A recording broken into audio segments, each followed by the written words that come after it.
एक काफी सुंदर से जंगल में एक सोनू चिड़िया का राज था।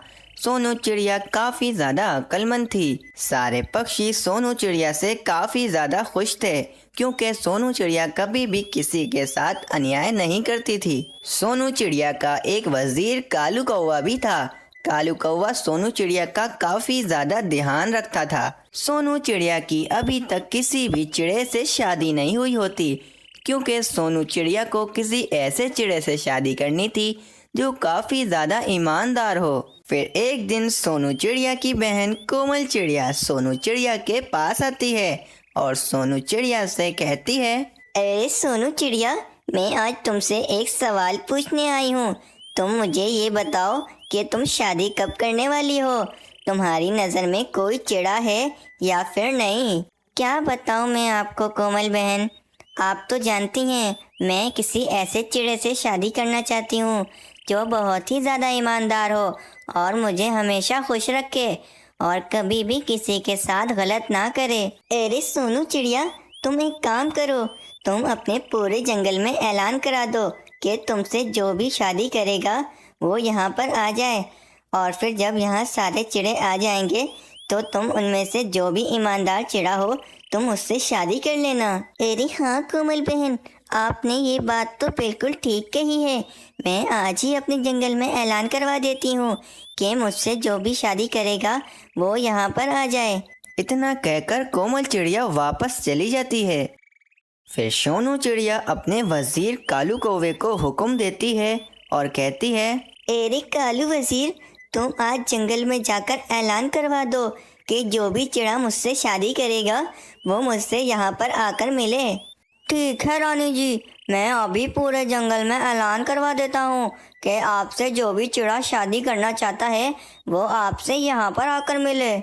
इतना कहकर कालू कौवा जंगल में ऐलान करने के लिए चला जाता है और कालू वजीर पूरे जंगल में ऐलान करने लगता है और कहता है, सुनो सुनो सुनो, रानी जी का हुक्म है कि जो भी चिड़ा रानी जी से शादी करना चाहता है वो रानी जी के पास चला जाए। फिर रानी जी फैसला करेंगी कि रानी जी किस चिड़े से शादी करना चाहती हैं। इसीलिए जो भी चिड़ा रानी जी से शादी करना चाहता है वो अभी रानी जी के पास चला जाए।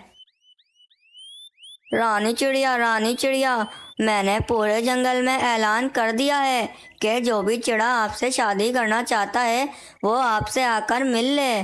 कुछ देर के बाद दो चिड़े रानी चिड़िया से शादी करने के लिए रानी चिड़िया के पास आते हैं।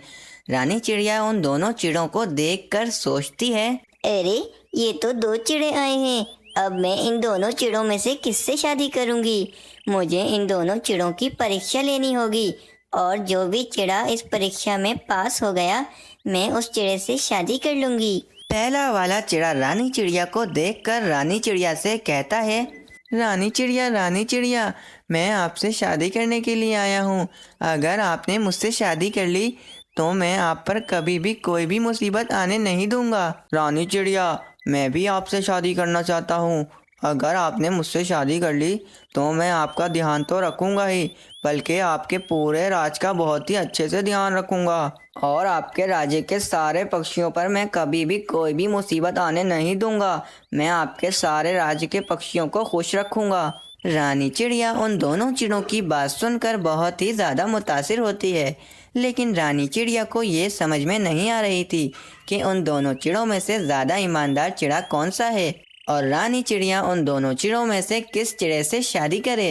रानी चिड़िया के दिमाग में उन दोनों चिड़ों की ईमानदारी साबित करने के लिए एक योजना आती है और रानी चिड़िया अपने वजीर कालू कौवे से कहती है, कालू वजीर, तुम एक काम करो, तुम इन दोनों चिड़ों को एक एक पोटली में कुछ सोने के सिक्के ला कर दो। जो हुक्म रानी साहिबा, मैं अभी इन दोनों चिड़ों को एक एक पोटली में कुछ सोने के सिक्के लाकर दे देता हूँ।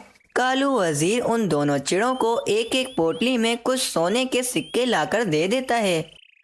तुम दोनों चिड़े एक काम करो, हमारे जंगल के पास ही एक हीरे के हार वाली दुकान है, तुम दोनों उस हार की दुकान पर जाओ और इन सोने के सिक्कों से मेरे लिए हीरों का हार लेकर आओ।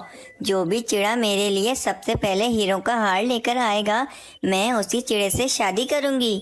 फिर वे दोनों चिड़े रानी चिड़िया के लिए हीरों का हार लेने के लिए चले जाते हैं। जंगल के करीब जो हीरों के हार वाली दुकान थी, वहाँ पर नकली हार बिका करते थे और ये बात उस रानी चिड़िया को भी पता थी। फिर एक बबलू चिड़ा उन नकली हीरों के हार बिकने वाली दुकान पर आता है। अरे अरे चिड़िया जी, मुझे एक असली हीरो का हार खरीदना है। मुझे एक अच्छा सा असली हीरो का हार दिखा दो। देखें चिड़े जी, आपको ये बात मालूम नहीं कि मेरे पास असली नहीं बल्कि नकली हीरो के हार मिलते हैं। असली हार तो इस जंगल से काफी दूर जाकर मिलते हैं, आपको वहीं पर जाना होगा। अरे अब तो मुझे बहुत ही दूर जाकर चिड़िया जी के लिए असली हीरो का हार लाना होगा। अगर मैंने चिड़िया जी को ये नकली हार दे दिया तो ये चिड़िया जी के साथ बहुत ही धोखा हो जाएगा और मैं चिड़िया जी के साथ ऐसा नहीं करना चाहता हूँ। बबलू चिड़ा बहुत ही ज़्यादा ईमानदार होता है, इसीलिए वो जंगल से दूर असली हीरो का हार लेने के लिए चला जाता है। कुछ देर के बाद उस नकली हीरो की हार वाली दुकान पर दूसरा चिड़ा आता है। अरे चिड़िया जी, मुझे जल्दी से एक असली हीरो का हार दिखा दो। अरे चिड़े जी, यहाँ पर असली हीरो का हार नहीं मिलता है। अगर आपको असली हीरो का हार खरीदना है तो आपको काफी दूर इस जंगल से जाना होगा, वहीं पर आपको असली हीरो का हार मिलेगा।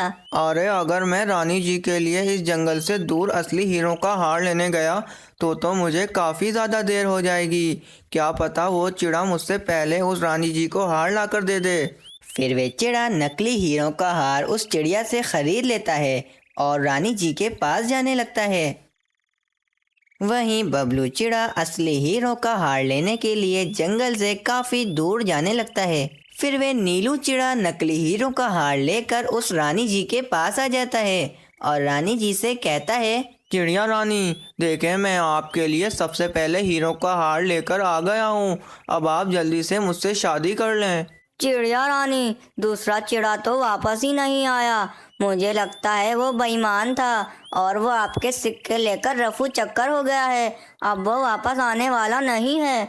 हाँ कालू वजीर, मुझे भी ऐसे ही लगता है कि वे चिड़ा बेईमान था और वो मेरे सिक्के लेकर चला गया। अब वो वापस आने वाला नहीं है। अब मैं इसी चिड़े से शादी कर लेती हूँ। फिर रानी चिड़िया उस नीलू चिड़े से शादी करने का फैसला कर लेती हैं। तो इतने में वो बबलू चिड़ा असली हीरो का हार लेकर रानी चिड़िया के पास आ जाता है और रानी चिड़िया से कहता है, रानी चिड़िया, मैं आपके लिए हीरो का हार लेकर आ गया हूँ। अब आप मुझसे शादी कर लें। देखो बबलू चिड़े, मैं तुमसे पहले रानी जी के लिए हीरो का हार लेकर आया हूँ, इसीलिए रानी चिड़िया मेरे से शादी करेंगी। रानी चिड़िया एक जोरी तोते को बुलाती है। उस तोते को असली नकली हीरो के हार की पहचान होती है और रानी चिड़िया उस तोते से कहती है, तोते जी, आप इन दोनों चिड़ों के हारों को परखें और फिर बताएं कि इन दोनों चिड़ों के हार असली हैं या फिर नकली। जी रानी जी, मैं अभी इन दोनों हीरो के हारों को परखता हूँ और फिर बताता हूँ कि ये हीरे के हार असली हैं या फिर नकली हैं। फिर वे तोता उन दोनों हारों को काफी देर तक देखता है और फिर चिड़िया रानी से कहता है, रानी जी, इनमें से जो बबलू चिड़े का हार है वो एकदम असली है और नीलू चिड़े का जो हार है वो एकदम नकली है। रानी चिड़िया समझ जाती है कि नीलू चिड़ा एकदम बेईमान है। नीलू चिड़े, तुम यहाँ से चले जाओ।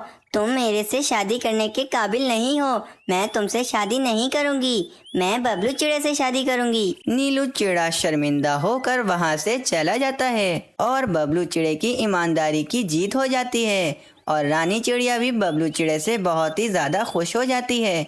फिर अगले दिन रानी चिड़िया बबलू चिड़े से शादी कर लेती है और बबलू चिड़ा उस जंगल का राजा बन जाता है। इस कहानी से हमें ये सीख मिलती है कि हमें कभी भी किसी को धोखा नहीं देना चाहिए, क्योंकि जो लोग धोखा देते हैं वो अपनी ज़िंदगी में कभी भी कामयाब नहीं होते हैं।